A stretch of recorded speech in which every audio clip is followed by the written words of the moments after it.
Hey, Dream Chasers, this is Amy J, and thank you so much for tuning in to episode 241 of Chasing Dreams.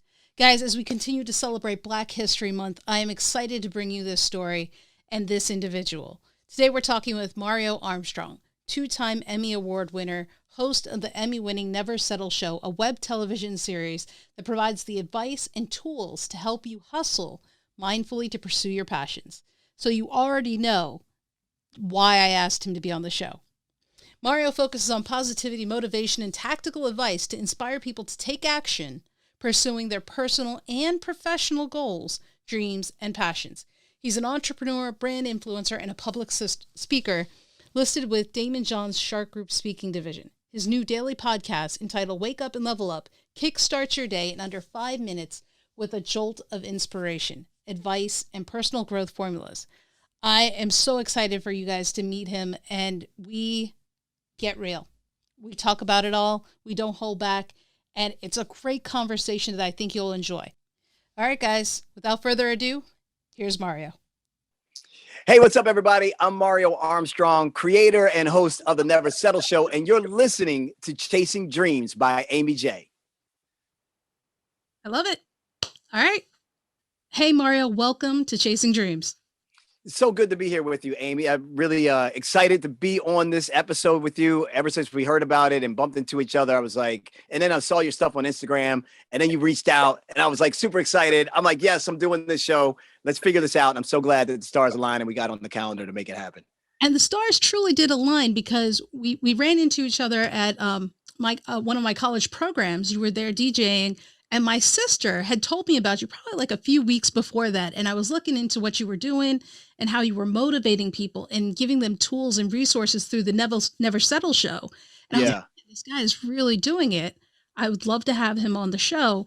And we ran into each other at the program, like I said, and I just had to share with you how moved I was with what you were doing, because you had shown a level of vulnerability that not a lot of people show. I mean, you talked about your journey, you talked about, and guys, if you don't know, the links will be in the bio, in the show notes, in the descriptions. Follow him. His story isn't a secret. It's there. He talks about it openly, going broke, being in debt, and here you are. And I just wanted to share that with you, because oftentimes people think it's a quick fix, overnight success. There are no stumbling blocks, and that's not you. No, not at all. I mean, I wish there was overnight success, but that's not a thing. And it was, when you're pursuing a passion and you're going after a dream and you have a vision for yourself and you can see it clearly as to what you're trying to accomplish. But when roadblocks and challenges show up, you have to try to step up to the occasion and try to figure out, how do I go around? It's not about I often tell people often, it's like, having a vision is great, but how you react to things that are stopping you from getting to your vision is actually greater. So really trying to think through in advance some of these things that are going to be potholes or challenges. If you know that going into it, it makes it easier for you to be like, oh yeah, I knew this hiccup was going to come. That's right. They told me it wasn't going to be easy. But unfortunately, we're not told that story. We're actually told, we actually show and value the prize more than the process. And since we teach each other and society's taught us to really value the prize over the process, unless people are being very vulnerable and transparent, you don't get to learn about the process of what it really took for them to get there, and the challenges, the pain, the suffering, the sacrifice. And so I felt like, to me, it's doing a disservice by not telling people exactly what was involved. It may not be your exact journey. That's not the point. The point was, this is a journey, and this is how a journey can unfold. And I was really, really transparent with it. I mean, I remember crying on camera out of frustration, anger, fear, just tiredness, because you're pushing on a vision that you believe in, but you just keep getting met with objections, or you have people around you that maybe don't totally understand it. And so they're like dream killing, even if they don't mean to. And you're just like, I didn't kill anybody and try to get away with murder. Why is this so hard? Like, what is going, what, like, I'm a good person. And so, but we were in a different scenario, because I had asked my wife to leave her well-paying job to run this company, to run this idea that I thought she could turn into a company, which was me developing content and creating content on radio, television, and the web that was really all about helping you understand how to use technology to move your life forward. And then also how you can overcome obstacles and challenges that are in your life. And during that process, she finally relented and said, yes, okay, I'll relentlessly. She was like, all right. And then I finally got her to do it. And then about maybe a few months into us agreeing, doing the LLC, getting the paperwork, getting everything done, I had already been side hustling while I had my day job on other opportunities in the media space, had a big contract with AOL, and we were literally on our way to the signing. We had already done our signing, but they were going to sign their part. And we were on our way, driving down I-95 South, headed to Dulles, Virginia. This is from Baltimore at the time. And we get the phone call in the car. And basically this guy named David, and he goes, Mario, I haven't been able to tell you this, but the deal's not going through. And I'm like, I'm in complete shock. I don't even understand. It's not even registered. Like we're on the car, we're on our way to what is supposed to be a $286,000 contract. This isn't like 20 grand. It's like $286,000 contract that we had already spent a year courting this company, working with them, being paid for some pilot work, which was nice. But really, this was the contract that was going to set us up and get us moving.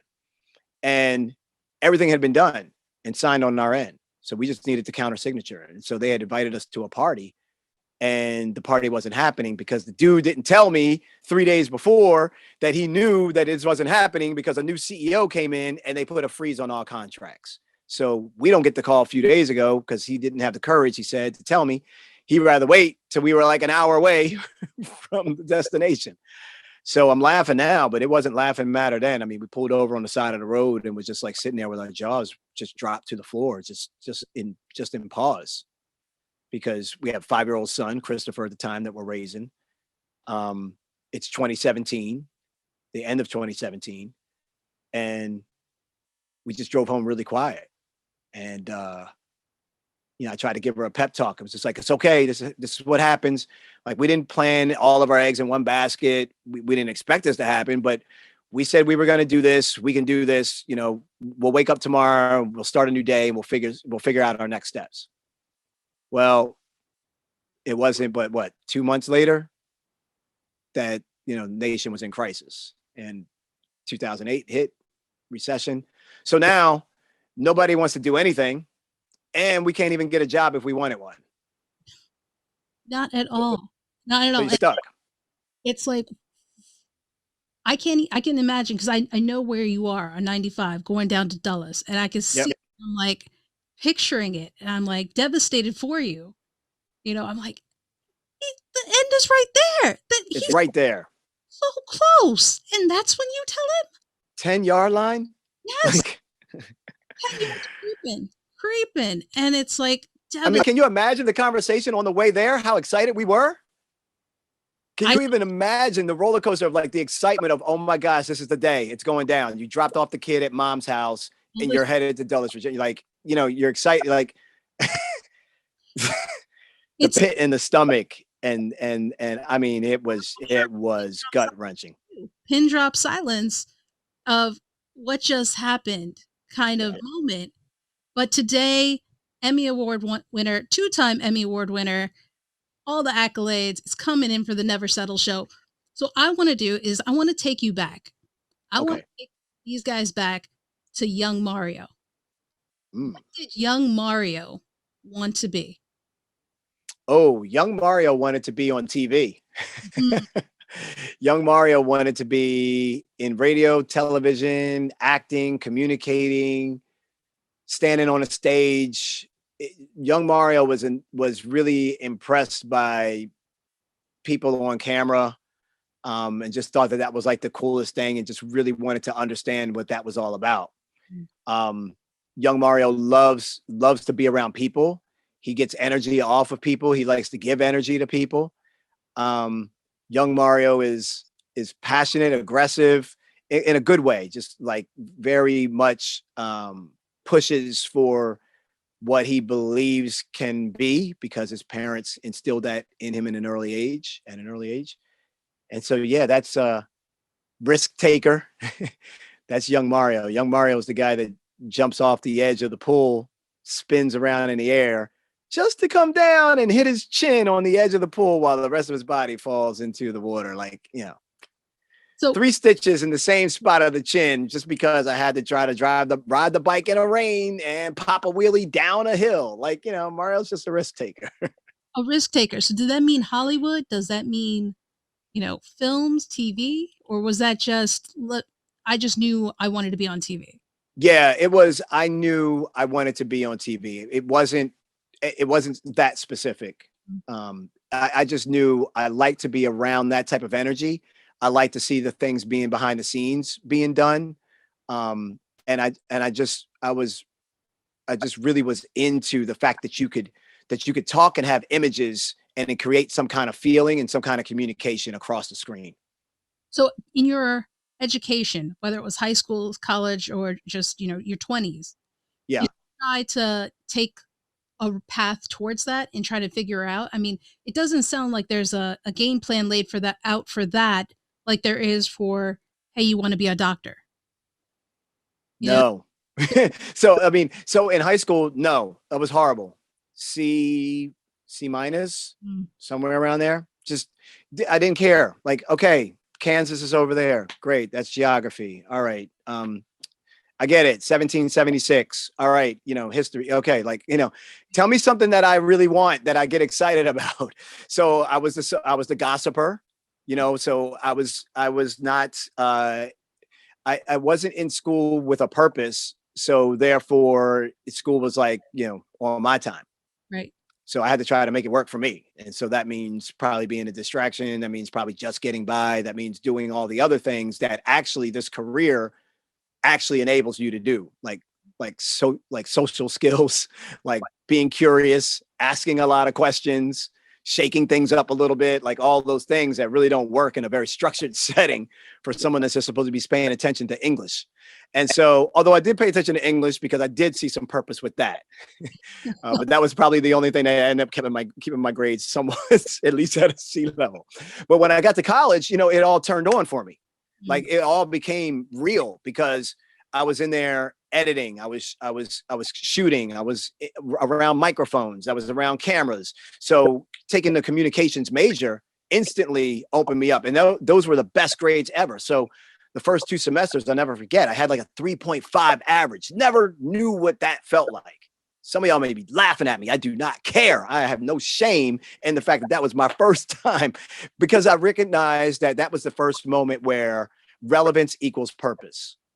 When you find relevance, it will give you purpose. And so at that moment, it was relevant for me to understand communications because I was excited about it. And so therefore I had purpose. And once I had that, then everything else that was already within me came out. Studying hard, doing the right work ethic, going all in, trying to impress the professors, doing extra credit, going the extra mile. All of that was kicking in gear. But it all got derailed.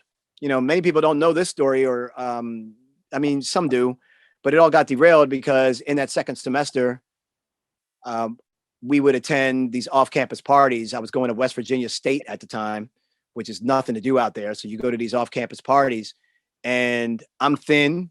I got curly hair. So I was an easy target for some local bad guys.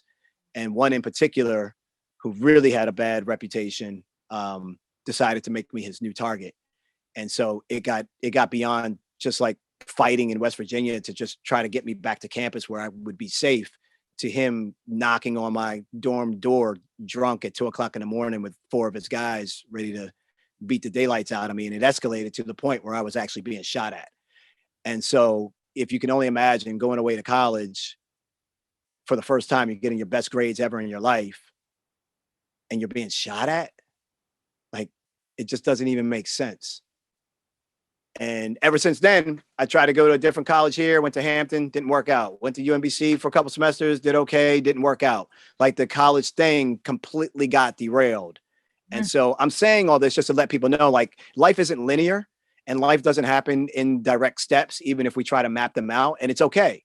I mean, I have a very happy life, harmonious, love my wife, love my kid, love what I work on. I get to choose the things I want to work on every single day.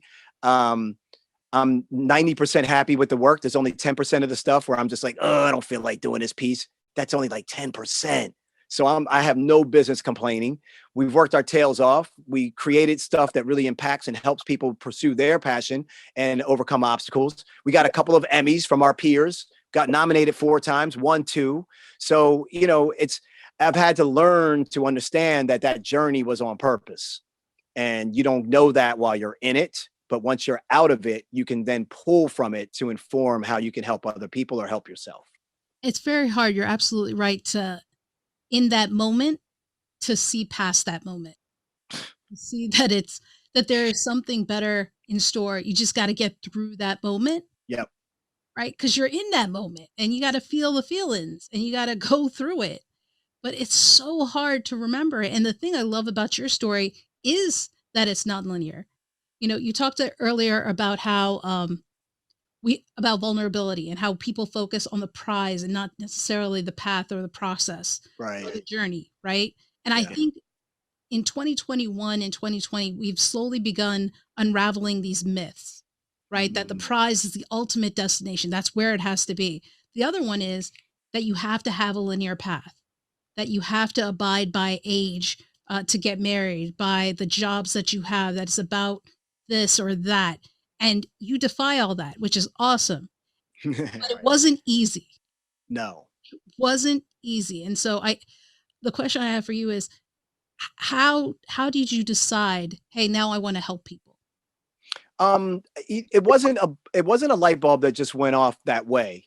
What normally, at least what I see for a lot of people, including myself, is that intrinsically something's already within you. A lot of people will tell you to pursue your passion. I say unlock your passion because I believe it's already within you. It's just a matter of you being open enough or maybe having enough self-awareness or actually not devaluing the thing that comes to you easiest. And so a lot of people discount and discredit the thing that comes to them easy because they don't think it's hard work. So therefore, what value could it really have? And really, that's the gift that you were given and the talent. You're missing the purpose that's calling for you. If you pick up that phone and decide to lean in and learn and study and accentuate and amplify that talent, you then get to a closer part of what your human potential can really be. And so I think for me that the helping people was always there at the core. Like that's just me as a person. And so I think what I needed to do was figure out how do I help people? And so I think the light bulb, one of the light bulbs, there's several light bulb moments that go off for all of us, right? But one light bulb was really recognizing on my first job when I was actually doing technology training, like I was training people how to use software and the company would constantly ask me, the CEO of the company would constantly ask me to come in and be a part of like his bigger presentations. And I was like the new kid, didn't understand what was going on. And then I understood like, oh, he wants me for these 5 to 7 minutes because I'm really clear, I'm energetic, I really believe in this. And that's transferring energy to the audience and gets them to be more committed and all these other things that I was learning about. And so I think that was the first moment when I realized, oh, helping people is cool. You can get an applause. People can give you good rates on your rate card. People smile when when you get a light bulb off for someone else, you see them smile and that gives you energy because you now unlock something for them that they feel happy and excited about. And so that refuels you. So it was all of that. And then I just wanted to figure out how to do it on bigger and bigger stages. That's really all that it was. Like, okay, I could have been fine with, 30 people in a classroom and continue to do that and have a different set of 30 people. For some reason, I wanted 30,000 people and I want to be in the MGM arena. I don't, Each of us has a different purpose, right? For you, that felt right. And yes.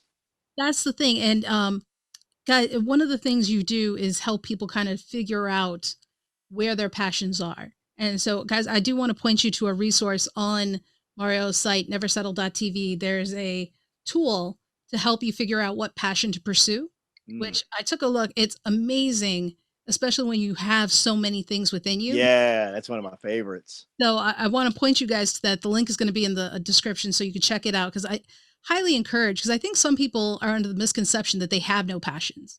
And I love Oh, that's a good one. unlock your passions. It's in there. We all have seeds within us that are planted. It's just a That is matter of true. taking care of it. It's figuring out what are those seeds.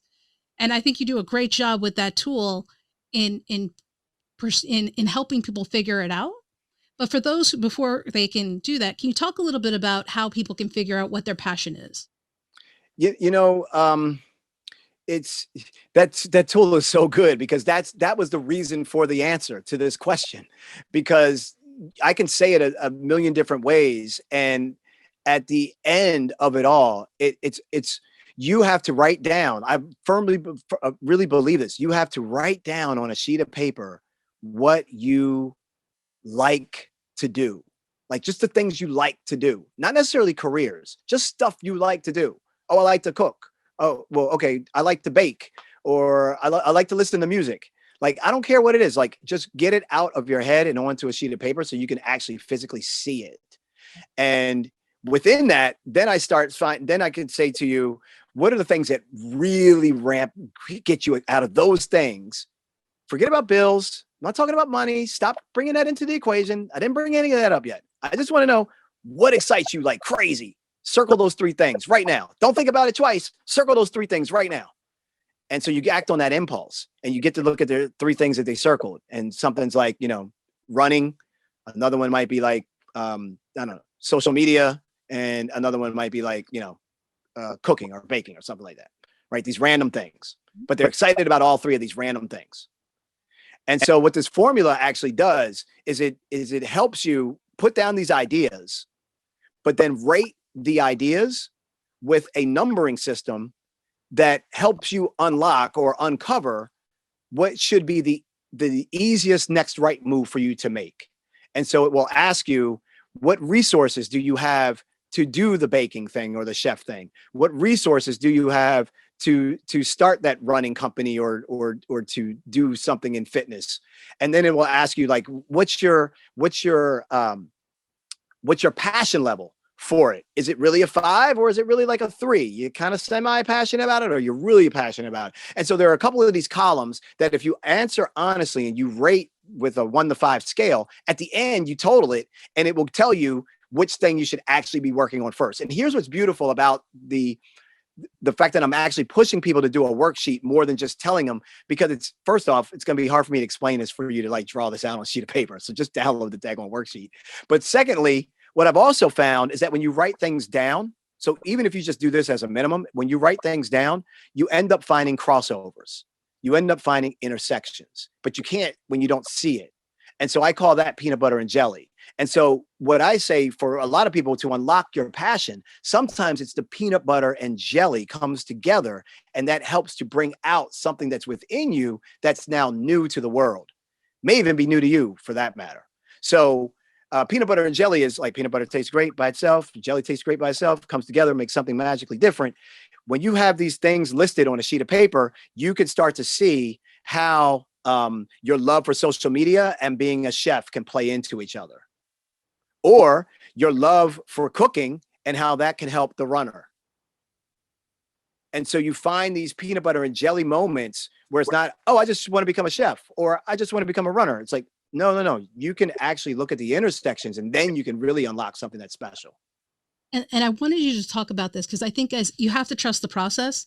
And I'm with Mario. Download the resource, which is why I keep talking about this.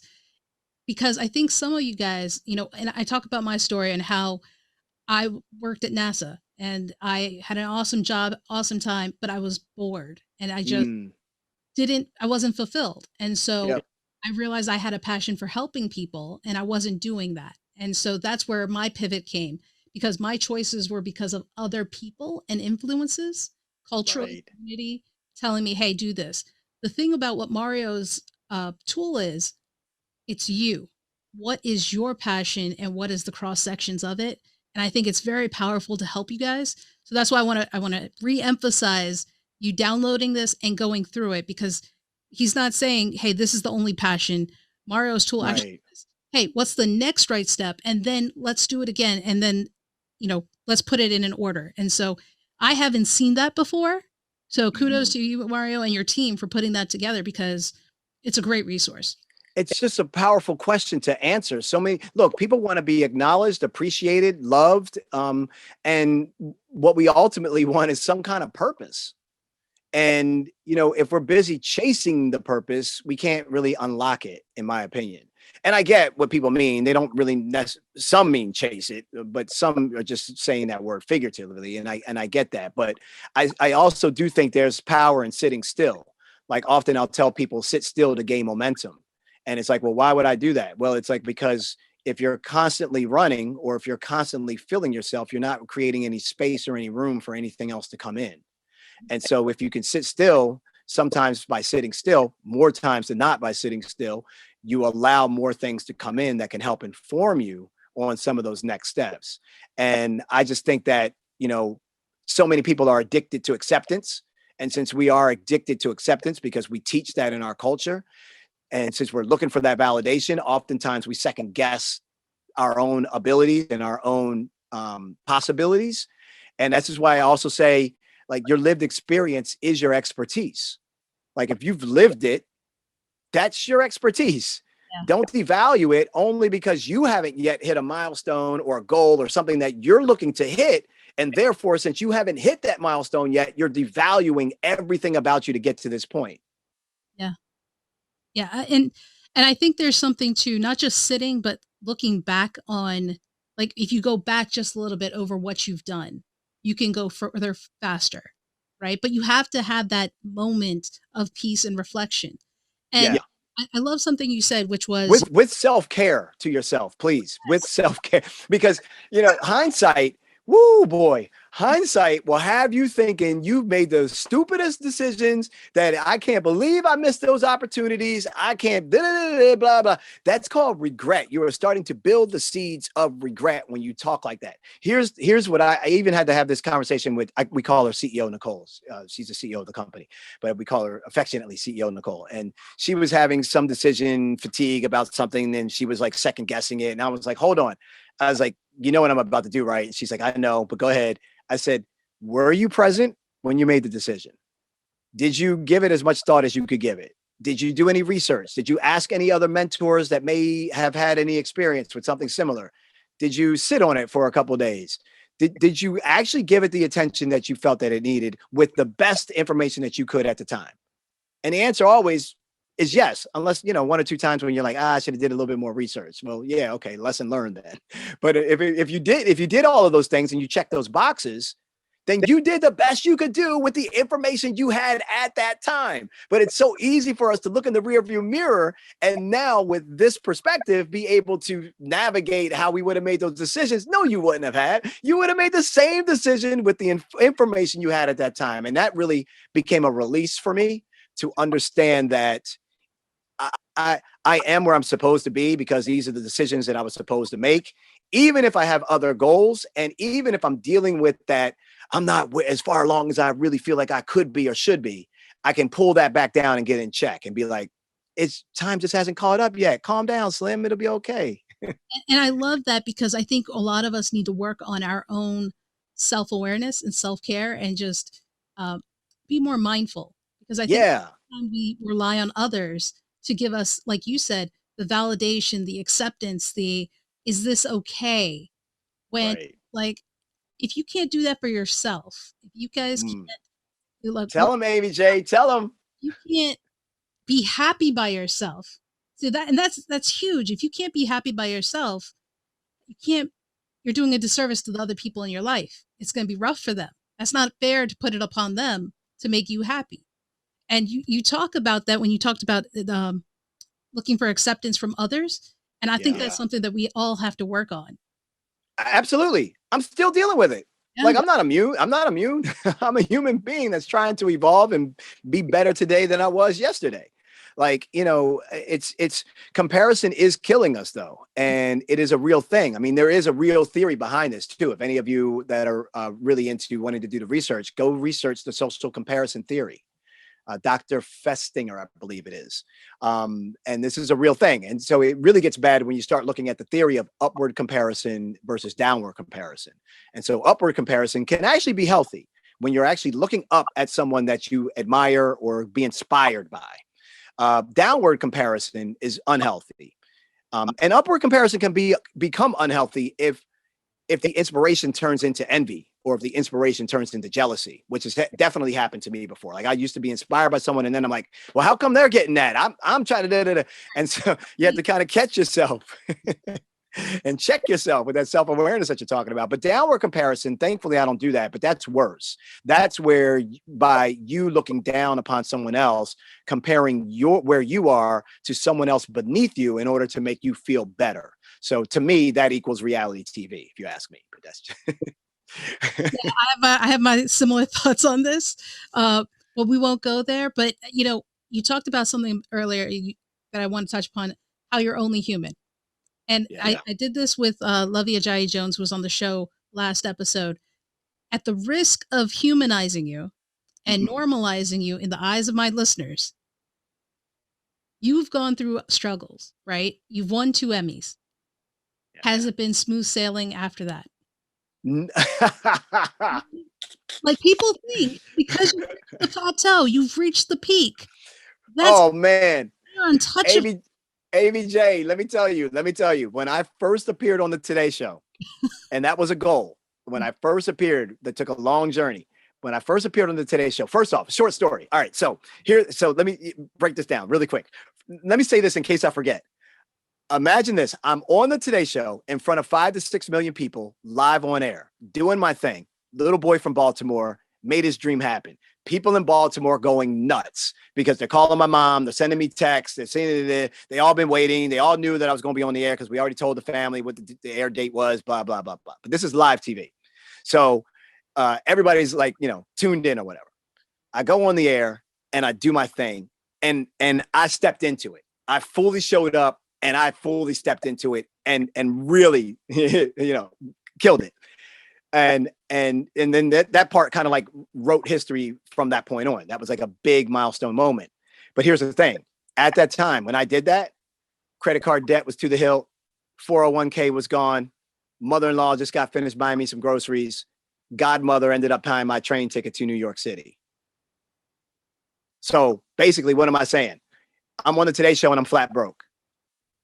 But you see me on the Today Show.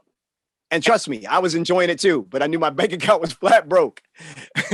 And so I'm saying all this to say that, oh, by the way, I just want to share this little piece of the story. When they try you out on the Today Show, I didn't know this at the time, but when they try you out on the Today Show, somebody did a Google search. They found me because I have been doing stuff in the local market for free to get my name out there, but also build up my experience in TV. So I had basically called the local general manager and the sales team for ABC in Baltimore and was like, hey, I got this little radio show and I want to do it on TV. And I was like, and by the way, I don't want any money because I wanted to remove any objections. So I call this going from free to fee. So that was how I ended up learning live television. So I cultivated that myself to try to learn on the job. Again, I didn't have college. I had to make my own college, right? So this was my way of like making my own college. And so I get this opportunity because I'm finally seeing through this Google search that this producer at the Today Show did, and they do a segment that's called The Whip. And a whip is when they have 3 minutes in total for the entire segment, but they have 3 different guests all on the Today Show inside of this 3-minute segment. So you do the math. Basically, each one of us gets 60 seconds. Wow. So here's the thing. They'll have myself and it was like me and then it was Al and we were upstairs in the top studio. And then at the time it was Matt Lauer and somebody else and they were out on the plaza. And then it was like, I can't remember who the third person may have been that they were, maybe it was Carson, maybe it was somebody else. And they were like in studio 1A downstairs.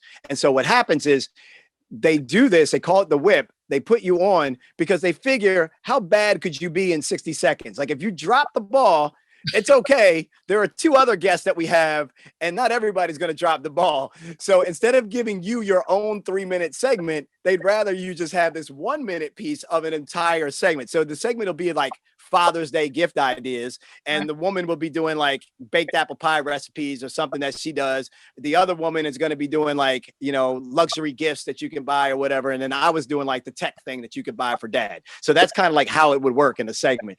I nailed the 60 seconds and the producers came running to me at the end of this thing and they were like, what else you got? And I didn't even know what they were. I didn't even know how to answer that question. I was so enamored with all the lights and the TV. It was a crystallization of everything that I had seen when I was like 9 in my head Yeah. happening right there in front of me. And at that moment, though, at the same time of all that happiness, flat broke. So I just to crystallize your point, like it doesn't, the two, because the Emmys, because of this, because of that, those are moments that you work your tail off to get. But then here's the thing, you have to actually use those moments to help you actually get the next set of moments. You might get a couple calls. We got like one. But it wasn't like all of a sudden the floodgates opened up. Right. But it does add credibility Sure. and it does get respect. And so all of those, so it's useful in that way, but I have to use it in that way, not rely on it in that way. Well, it almost sounds like it's a stepping stone in your journey, in your path, right? You didn't make it, this is it. Whereas people watching you are like, he's made it. That's That's the right. top of the hill. That's right. Made it to the mountain. And you're like, no, this journey's going up to the clouds, y'all. We're not Yeah. stopping here, right? Right. We're gonna keep on going. And so with COVID, right? Yeah. Never settle. What's going on there? Catch us up with that. Yeah, tough. Because we shot our first season of that show a few years ago, and it wasn't perfect, but we did it anyway, and we put it out there. And ironically, that was one of the seasons that we ended up winning an Emmy for what was not the most prettiest season in my opinion, because we had to basically barter a tech company's lobby in order to turn that into a studio because we could not afford a studio space. And but now, after that season, and this is why it's important for you to put your work out there and just share it and get it out there, no matter where you think it is on the perfect level, put it out there, because people can't see what you're working on or can't begin to support your idea if they don't even get a glimpse of it, because you're waiting on it to be perfect to release. And by the way, perfect doesn't exist anyway. Look at us. We're constant evolution. There's no such thing as perfect. So neither are our ideas. And every smart or every successful person will tell you there's one secret that they don't want everybody to know. And that is, none of us had it figured out. None of us know what we're doing. We're just doing it. We're figuring it out along the way. Like literally, you're figuring it out along the way. And so right now, to bring it to this situation, we didn't even know where we were going to be for season 2. We get a phone call from a studio in Times Square. We just saw your show on Facebook Live, and we're getting ready to produce some new shows over here. We would love to talk to you about bringing your show over to our studio. Nice. We didn't have a studio to go. We were done with that deal. That deal was up. We didn't know where we were going to go next. So next thing I know, we're now meeting with NASDAQ Stock Exchange with an 80-foot video wall with glass windows where I can see into Times Square. People from Times Square can see into us. CNBC's morning talk show is shot in the studio. I'm right across the street from Good Morning America. Like it's like, and I'm not having to pay. This is incredible what's happening right now. And so you go from that high to then delivering a season to then COVID, because we had a live studio audience, 7 cameras, beautiful set. And so we waited, and we finally decided about 2 months ago what we were going to do, because we just were kind of like just wait and see. And so I'm happy to say that in the month of February, we will be releasing the new season of the Never Settle Show. It's got a whole brand new look. Amy J, I'm nervous. No, I don't say those words. No. I'm excited. I'm energized. I tell people all the time, don't say the word nervous. I'm excited. I'm energized about this whole opportunity, because again, though, we're making this up as we go along, but wait till you see the format. Wait till you see the structure. We hope that you all love it too, but it's going to be full of takeaways, information that you can use, done in a really fun, entertaining kind of style and format, with some amazing guests that we hope that you just really can't wait to see every single episode of. And this is what we have to do. This is what we say to them. Stoked to hear it. We're stoked to hear it. And here's what it is. Hey guys, Never Settle won Best Emmy for Best Interactivity, I believe it was called. Yes. And what's phenomenal is you did it on the budget you had. You didn't have the hugest names, and you put it out there, right? This isn't a traditional show. The show was nowhere near traditional. It was, when I heard about it, when I saw it, I was like, he put a show where people could respond live without like a studio, without like, this wasn't where that he had 10 executive producers or Right. assistants to be able to like answer the phones and get your answer. This was click buttons. And what I'm saying, guys, is he worked with what he had and put something out there, tested it. Like, this is not something I would have said would win an Emmy if you described it to me. But if you watch it, you could see why it won. And then, every time you come up against something, it seems like you're pivoting. And I think sometimes, you said you guys made that decision like 2 months ago. I think sometimes we're so stuck in a path, we forget that we have the ability to pivot. Mm-hmm. What was it for you guys as you were trying to decide, what do we do? All right, we got to pivot. Like, what makes that the thing to do? Non-attachment. What? Without second guessing. That's a great question, by the way. I haven't had that question posed that way. That non-attachment, which was one of the hardest lessons, but the greatest lesson to learn. That as long as you decide to continue to move and to create action and to have some kind of progress, the path doesn't matter and the destination doesn't matter to be done in a certain way.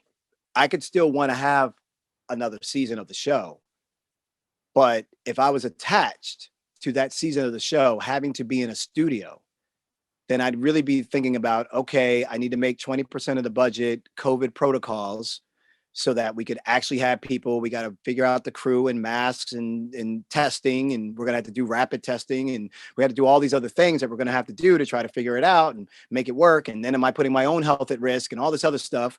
And so that's being attached to only one way of a thing being done. So therefore you do what they tell you to do and put the blinders on and focus, but then you focus intently on only one way of getting to an end result.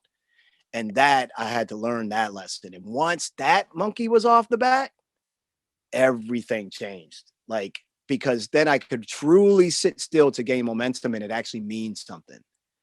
I mean, for this next episode, this next season, I was racking my brain through COVID on like, what are we going to do? What would this look like? And we tried a bunch of stuff on IG Live and tested these things and did some other stuff. And it kind of like looked like it was about to be like a lightning bolt, and then it fizzled out. And then we tried something else and it looked like, oh, maybe this is it. And then it fizzled out. And so you get to the point where you just kind of got a little exhausted and a little tired, but then we weren't being attached to any one way of getting there. And then this peanut butter and jelly moment happened, and I decided to merge two formats together, and we're about to see how it's going to, at least this time, the momentum, the progress keeps going. Like the light bulb hasn't, the lightning bolt hasn't fizzled out yet. Like it's still on its way. It's still going. So you keep moving and you don't be attached to any particular outcome. You go back to your why and you remember that this is bigger than you. And I think that's a big one for me. Like, who else is relying on me to show up besides me? Who else is relying on you to show up besides you? And when you really have figured out your relevance and you figured out your purpose, and then you understand that you remove the ego and that things are bigger than you. And then if you could step into that with that non-attachment, oh man, you just kind of like, it's a weird feeling because I'm used to really driving a mission, but it's more like you just kind of like, you almost feel like you're floating in the wind. And people call it the flow. They call it whatever they call it. To me, it's more like there are moments where I feel like, Mario, are you getting lazy? Yeah. Because you're like questioning, like, shouldn't you be working harder? Shouldn't you be? And you're like, nah, man, everything is so clear. Like, just flow for it. Like, just hang in the space. And so that was really difficult for an A-type personality, which is why I say that ambitious people need guardrails. So for me, my guardrails are meditation, non-attachment, coming back to center. These are like my guardrails because my ambition of just wanting to impact and do good things to try to help people will get out of control. And then I over-index on the ambition, but then I lose everything about being in the present or my life or my kid or my wife. But that's huge. That's huge. Having those guardrails, because those are things that, guys, meditation, huge. We've talked about this. Just even gratitude, naming Yep. three things that went well for your day can change things for you, right? So, guys, And believing it. I would do gratitude as a process because people told me to do gratitude. So I'd be like, oh, I'm happy for my family. I'm happy I have a roof over our head. I really would like to have a bigger roof is what's really going on, right? But I'm happy to have a roof over our head. You really want a bigger roof. You want multiple roofs. Right. Stop playing. You want homes in different states. Stop playing. So you're like, okay, wait. It's not working. I don't feel anything when I do it. Well, Mario, you were just doing it because you thought it was a process to do. But now when you actually take your time and you sit still and you think about your parents still being alive and that they're here, why does a smile come up on your face? Well, because you're actually in that thing.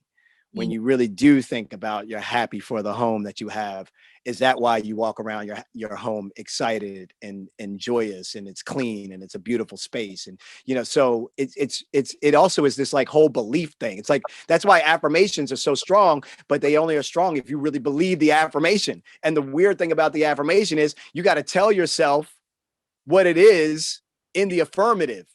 And what's crazy is it hasn't happened yet. So you feel like you're lying to yourself. So you're like, what do you mean I'm a best-selling author? How can I say I'm a best-selling author? What do you mean I'm a podcast host? I haven't even hosted the podcast yet. Like, that's the whole point. Like, you have to actually act as if you have to actually say these things in the affirmative, in present tense. Too many people will make those affirmations like, I will be a #1 podcast host. That's in the future. You don't know what's going to happen. Right. You can't. And by the way, when will you do that? If it's a will, like when will you do that? Like it goes back to what we're talking about and passions and sitting still and it all comes together, guys. Now, so Mario, I could talk to you forever. Honestly, it's very easy, but I got to get to this last segment. So hold on. Okay. All right. Let's go. It's time to be intentional. All right. There are two. What is going down? I'm ready. I'm like sitting, like ready to be at the starting line. For this, it's not hard. I want you to share some of the things you've seen for the people who are listening. Just intentionally kind of talking about what can they do. So one, what is something that you've seen people do, a mistake that dream chasers make when chasing their dreams? First thing that pops to mind, is this like a rapid fire thing? No? Okay. All right. I wasn't too sure. The whole bell thing got me all jazzed up.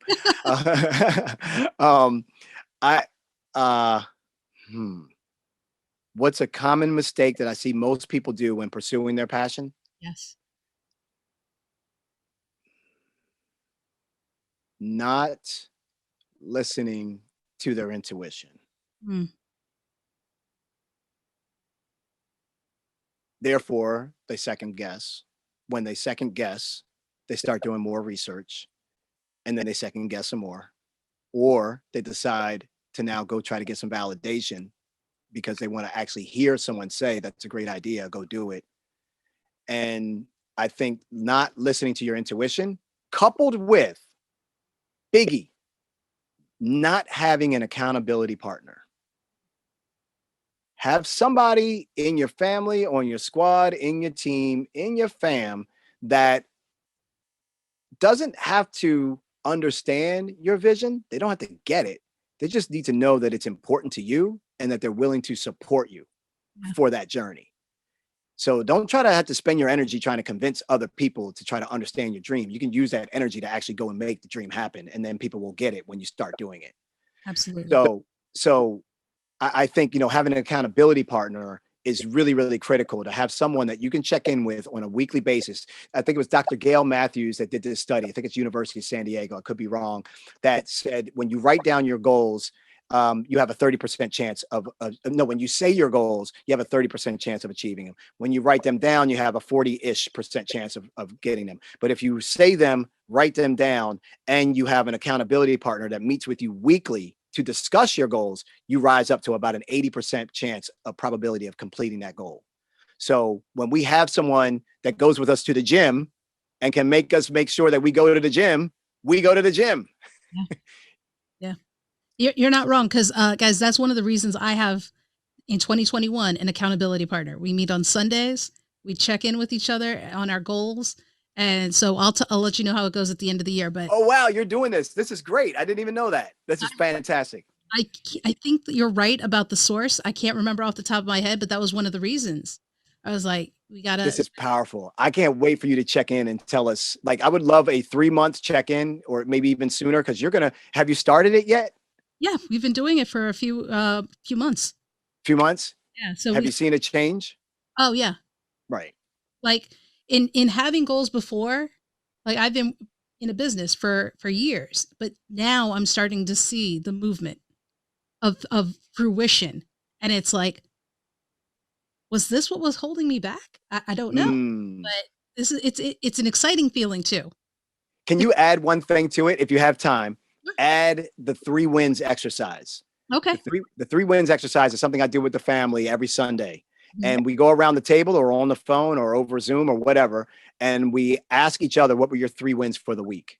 Oh, that's great. I do a person, but I'll add it in with my partner. Yeah, get them to say their 3 and you get to say your 3. And these things, people, do not have to be major milestones. These are just, I had a great meal Tuesday night with my wife. Fine, that's one of them.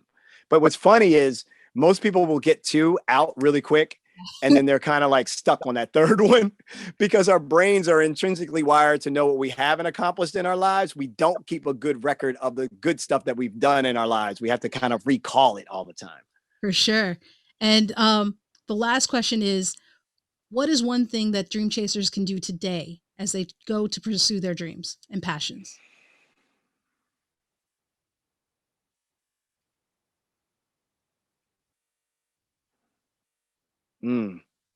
I think, so hard to pick one.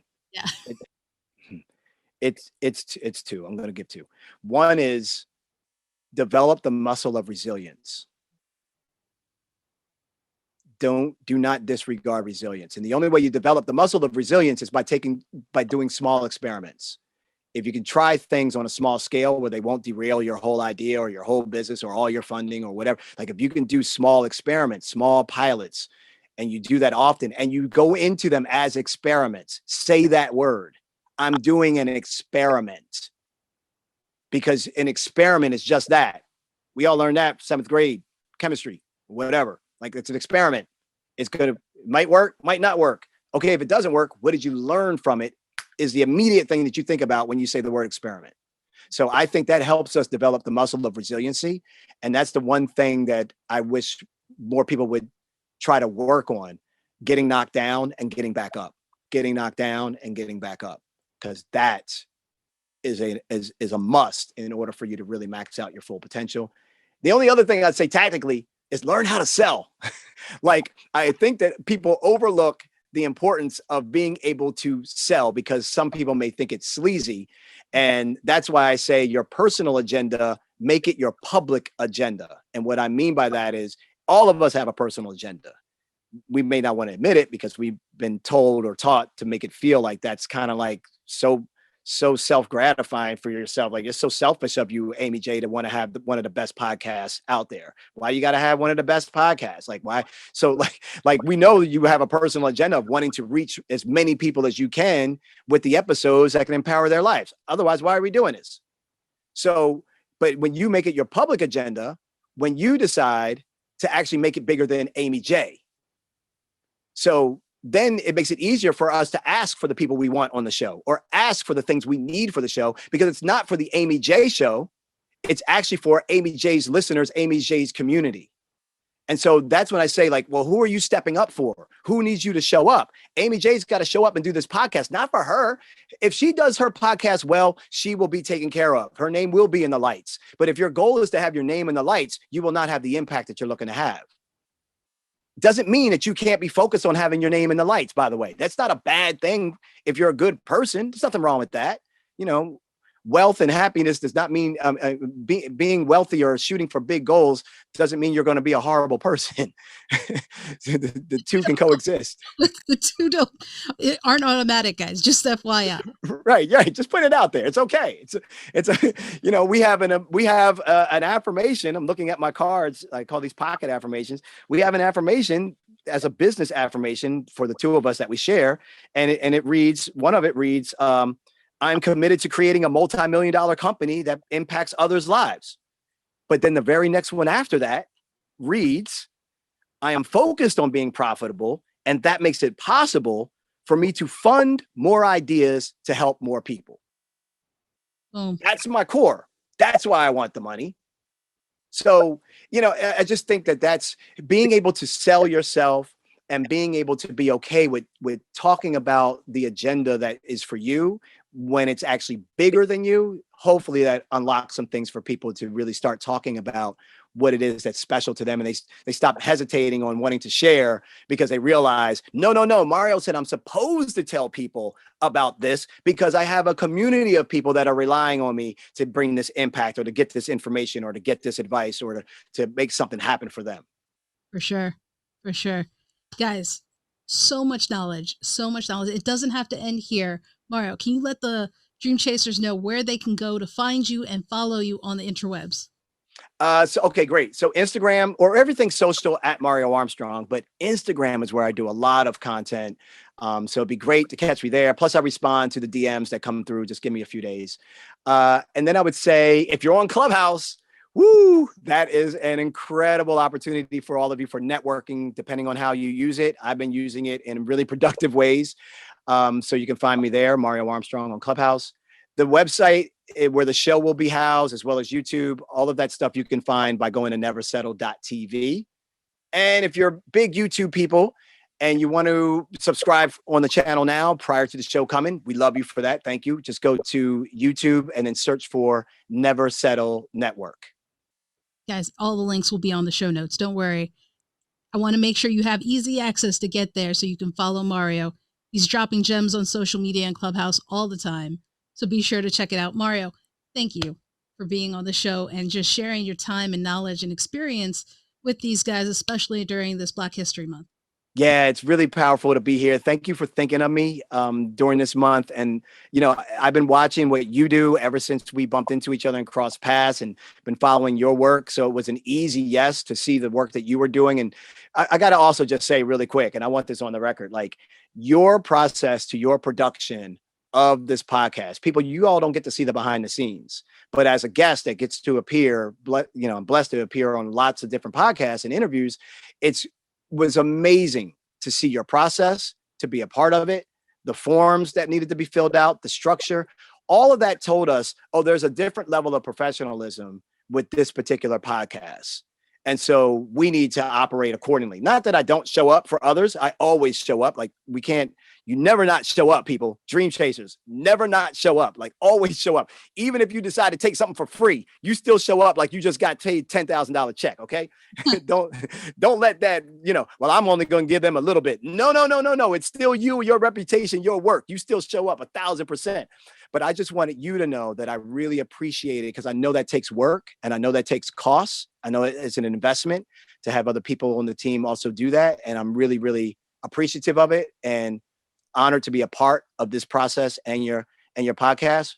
And because I know that you're putting that type of energy into it, I'm so excited for where it's going and what you're going to continue to do. So I'm glad to play a small role if I could. You definitely did. Thank you so much. There you have it, Dream Chasers. That was Mario Armstrong. We hit it all. I mean, we could have kept going, honestly. He is a wealth of knowledge and inspiration, and we could have kept going on and on and on and on easily. All right. But I hope you got some of those nuggets that we were talking about. If not, please go visit the show notes and the description and check it out because the resource we talked about, the What Passion Do I Start First tool that he has on his website, huge. It is very important. I tried it myself. So I'm not just saying it. It's a very good tool. So be sure to check that out. It's at neversettle.tv/tools. Again, all in the show notes. So be sure to check that out. And just to make sure that you heard what we were talking about, resiliency, experimentation, figure out what it is you want, right? You guys heard my story. You know what it was. I wasn't making the choices I should be making for myself. And once I started doing that, it was trial and error, figuring it out, experimenting, trying, doing, learning, right? That's what it is. That's how it goes. So you heard Mario say the same thing. You heard Mario say it's about the process, not just the journey. I mean, the process, not just the destination, right? So huge. He dropped so many nuggets. I want you to go back and listen to this episode again, or check the show notes, or do both. Do both. That's fine. Why not? Because there was a wealth of information. I want to make sure you have the tools and resources you need as you chase your dreams. All right? So remember, you can find the show notes over at amyj21.com/episode 241. That's episode 241. And if you'd like to see the video of us chatting, you can find that at my YouTube channel, youtube.com/amyj21. All right, Dream Chasers, that's it for me. Till next time, remember, don't stop. Keep chasing.